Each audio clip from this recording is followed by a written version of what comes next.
السلام علیکم ورحمۃ اللہ وبرکاتہ۔ سورۃ کہف کی آیت مبارکہ 3 اور 4 کی مختصر وضاحت۔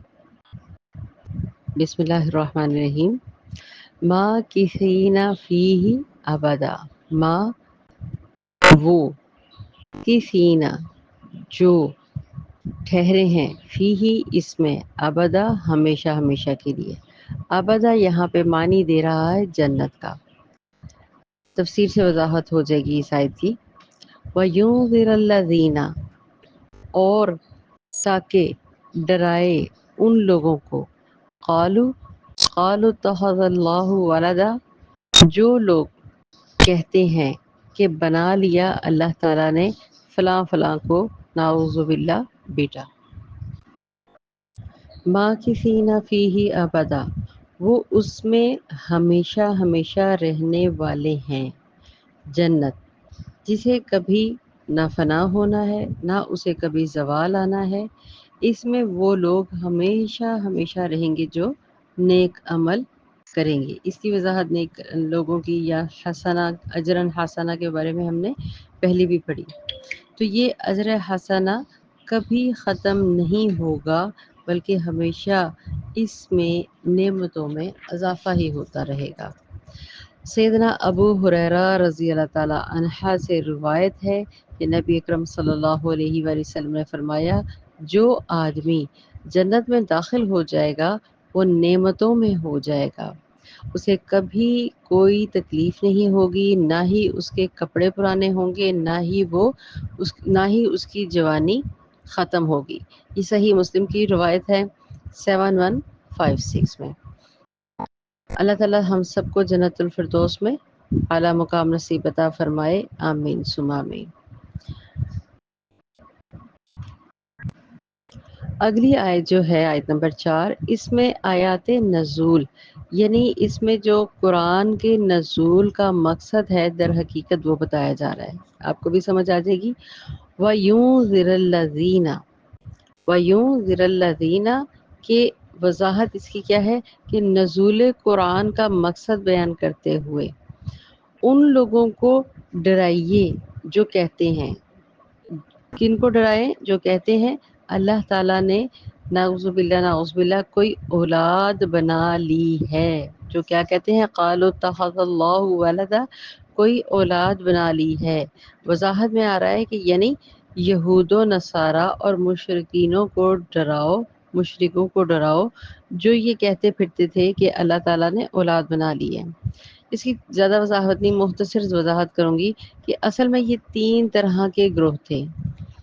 مشرک جو کہتے تھے کہ جو فرشتے ہیں وہ اللہ تعالیٰ کی، مشرک کیا کہتے ہیں؟ اللہ تعالیٰ کی بیٹیاں ہیں۔ یہود وہ کہتے تھے عزیر رضی اللہ تعالیٰ عنہ، جن کا ذکر قرآن میں بھی ہے، یہ اللہ تعالیٰ کے نعوذ باللہ بیٹے ہیں۔ عیسائی جو کہتے ہیں، یہ آپ سب جانتے ہیں، عیسائی جو کہتے ہیں کہ حضرت مسیح علیہ السلام یعنی حضرت عیسیٰ علیہ السلام اللہ تعالیٰ کے بیٹے ہیں۔ استغفر اللہ، نعوذ باللہ۔ تو یہ آپ کو تفاسیر مل جاتی ہیں، الگ الگ آپ تفاسیر پڑھیں گے تو ان میں ان کے بارے میں کافی ڈیٹیلز موجود ہیں۔ اصل میں دنیا میں انسان کی گمراہی کا جو سب سے بڑا سبب ہے وہ یہی ہے کہ انسان ایک اللہ کے علاوہ دوسروں کو اپنا سہارا بنائے بیٹھا ہے۔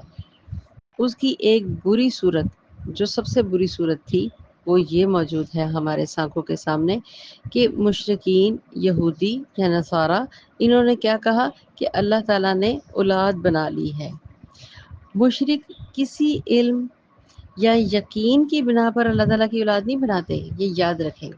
یا ان کو کوئی علم نہیں آ گیا، یا ان کو کوئی بہت زیادہ سمجھ آ گیا، نہیں، یا ان کا یہ بلیو ہے کہ ہاں کنفرم ہے کہ یہ بیٹے ہیں یا اس طرح سے، نہیں، یہ محض جو ہے، یاد رکھیں، محض گمان ہے ان کی ذاتی نفسانی خواہشات ہیں جن کی وہ پیروی کرتے ہیں۔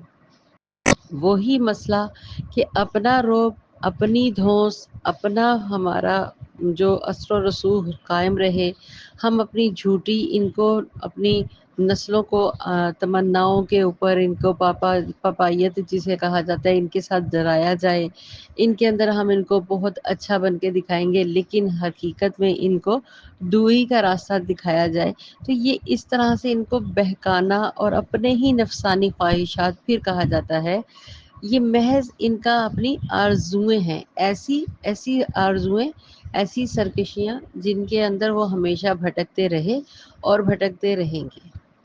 اللہ تعالی ہم سب کو ان چیزوں کے معاملات سے بچائے، اللہ تعالی ہمیں تقوی میں مضبوط کرے، آمین۔ اور اس طرح کی مشرکانہ حرکتیں ہم مسلمان لوگ بھی کر جاتے ہیں، قبروں، مزاروں اور ان چیزوں پر جا کے پڑھتے کلمہ ہیں لیکن شرک کر لیتے ہیں۔ شرک، یہ شرک کرنا ہے، شرک جس نے کر لیا اس کا دین ہی برقرار نہیں رہتا۔ اللہ تعالیٰ تمہیں بے شک معاف فرمائے اور اس بات کو سمجھے، آیت چھوٹی ہے، مفہوم بہت گہرا ہے۔ السلام علیکم ورحمۃ اللہ وبرکاتہ۔